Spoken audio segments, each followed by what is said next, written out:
মামা তোমার নামটা কি? বিপ্লব। মিথ্যা কথা কবা না। না। তুমি হিন্দু না মুসলমান? মুসলমান। তোমার কটা কথা বলে দিয়ে যাবো, কথা কটা যদি সত্য হয় সত্য বলবা তো? জি। একবার কও বিসমিল্লাহ, বিসমিল্লাহ। আরেকবার কও সুবহানাল্লাহ। সুবহানাল্লাহ। রাগ করলা? না।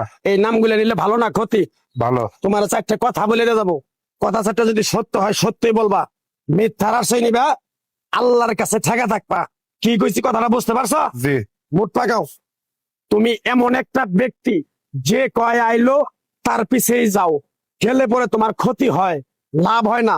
কথাটা ঠিক না বেঠিক? ঠিক। রাগ করলা? না না। যখন তোমার কাছে টাকা পয়সা থাকে তখন তোমার আপন বন্ধু বান্ধব, কাছের মা বাবা মা থাকে। যখন তোমার কাছে টাকা পয়সা থাকে না, তোমার আত্মীয় স্বজন কোনো বন্ধু বান্ধব তোমার কাছে থাকে না। কথাটা ঠিক না বেঠিক? ঠিক। রাগ করলা? না না। এই কথাগুলো আগে পিছে কোনদিন বলছিলা?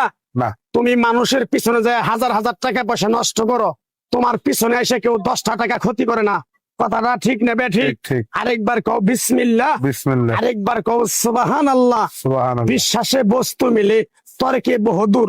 তোমার যে কথাগুলো বলছি সত্য বলছি না মিথ্যা বলছি? সত্য। তুমি এমন একটা ব্যক্তি, মানুষের দুঃখ কষ্ট দেখতে পারো না, তার পাশে যাই দাঁড়াও, তারা এসে তোমার পিছন থেকে ক্ষতি করার জন্য ঘুরে।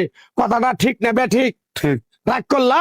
না। কিছুদিন আগে একটা বিপদে পড়ছিলা, অনেক বন্ধু বান্ধবের কাছে 10, 20, 50 হাজার টাকা হাওলা চাইছো, তারা তো ফোন ধরেই নেই, তোমার সাথে এখন যোগাযোগ বন্ধ করে দিছে। কথাটা ঠিক না বেঠিক? ঠিক ঠিক। রাগ করলা? না না। আরেকটা কথা বলে দিয়ে যাবো, সত্যটা সত্য বলবা, মিথ্যার কোনো আশ্রয় নিবে না। মিথ্যার আশ্রয় নিবা, আল্লাহর কাছে ঠেকে থাকবা।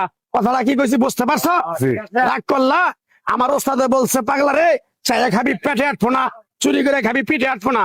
তাই আমি পাগলা, গাছ গাছরা তাবিজ কবজ দিয়ে কারো কাছে টাকা পয়সা নিয়ে খাই না। তোরে যে কথাগুলো বলছি সত্য বলছি না মিথ্যা বলছি? সত্য। আরেকবার ক বিসমিল্লাহ। বিসমিল্লাহ। বিসমিল্লাহর বরকত নাই? আছে। তুই মানুষের 10 টাকা দেস, যখন তুই টাকাটা চাইতে যাস তখন তোর সাথে মারামারি মন গালাগালি হয়। কথাটা ঠিক না বেঠিক? ঠিক। রাগ করলি? না। আরেকবার ক বিসমিল্লাহ। বিসমিল্লাহ। আমার ওস্তাদের নিষেধ। এই পাগলা, তুই আমার সাথে 28 বছর ইন্ডিয়ায় থাকলি, তুই বাংলাদেশে চলে যাবি, তোরে এক টুকরা গাছ দিয়ে যাই, এই গাছটা 10টা জায়গায় বিলিয়ে দিবি, তোর জনের উপকার হলে তোর জন্য আমার জন্য দোয়া করব। তাই আমি আমার ওস্তাদের কথা মান্য কইরা, তোর কপাল নসিব ভালো, তোরে আমি এক টুকরা গাছ দিয়ে যাবো, গাছটা নিতে পারবি? হুম। পারবি? পারবো। আরেকবার ক বিসমিল্লাহ। বিসমিল্লাহ। বিশ্বাসে বস্তু মিলে তর্কে বহুদূর। আমার ওস্তাদে বলছে, এই পাগলা, তোর মুখের কথা যদি কেউ বিশ্বাস না করে তার সাথে তুই কথা বলবি না। তাই আমি আমার ওস্তাদের কথা মান্য করে এই তাবিজ গাছ গাছরা দিয়া কারো কাছে টাকা পয়সা নিয়ে খাই না। তোর কাছ থেকে সামান্য কিছু টাকা নিয়ে আমি একসঙ্গে হোটেলে খামু, দিতে পারবি? পারবো। পারবি? পারবো। হাইট লাগবো না, তোর মনটা খুবই বড়। কেউ 50 টাকা চাইলে তার 5,000 টাকা দিয়ে দেস। কথাটা কি করছি বুঝতে পারছ?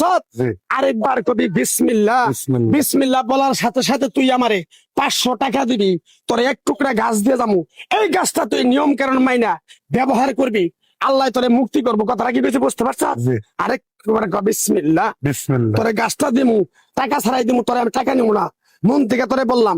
গাছটা যদি দেওয়ার পরে তোর যদি উপকার হয়, মসজিদে তুই 20টা বন্দি কিনে দিতে পারবি? হ্যাঁ পারবি?